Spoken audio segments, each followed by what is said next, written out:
সিলেট অঞ্চলে ভূপরিস্থ পানির ব্যবহার বাড়িয়ে সেচ ব্যবস্থার আধুনিকায়নে বড় উদ্যোগ নিয়েছে সরকার।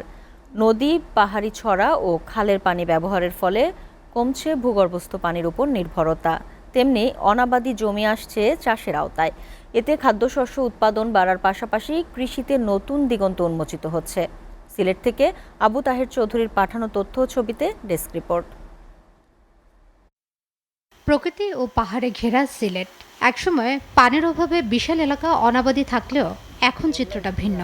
নদী, খাল আর পাহাড়ি ছড়ার পানিকে কাজে লাগিয়ে করা হচ্ছে সেচ কার্যক্রম।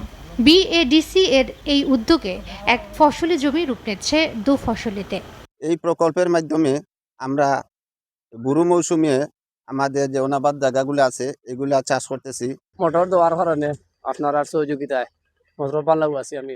মেশিনটা বসানোর পরে আমরা প্রায় 300 বিঘা মতো ক্ষেতের আওতায় আবাদের আওতায় আনতে পারছি। বিআরটিসি সেচ প্রকল্প হওয়ার পর থেকে এখন মনে করেন আপনি 99% লোকে চাষাবাদ করে খাইতে পারে।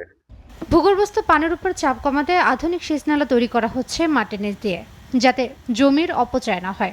সেচ যন্ত্র স্থাপনে আগ্রহ বাড়ছে কৃষকের। তাদের আবেদনের প্রেক্ষিতে আমরা প্রত্যেকটা ইউনিয়নেই আমরা সরজমিন পরিদর্শন করে যে জায়গাতে আমাদের ফিজিবল মনে হয়েছে এবং ভূপরিস্থ পানির সুযোগ রয়েছে আমরা ওই জায়গাতে স্কিম সিলেকশন করি। দীর্ঘমেয়াদী সুফল পেতে হলে এই ধারা বজায় রাখা জরুরি। এতে উৎপাদন খরচ কমার পাশাপাশি রক্ষা পাবে পরিবেশের ভারসাম্য। ভূপরিস্থ পানি ব্যবহার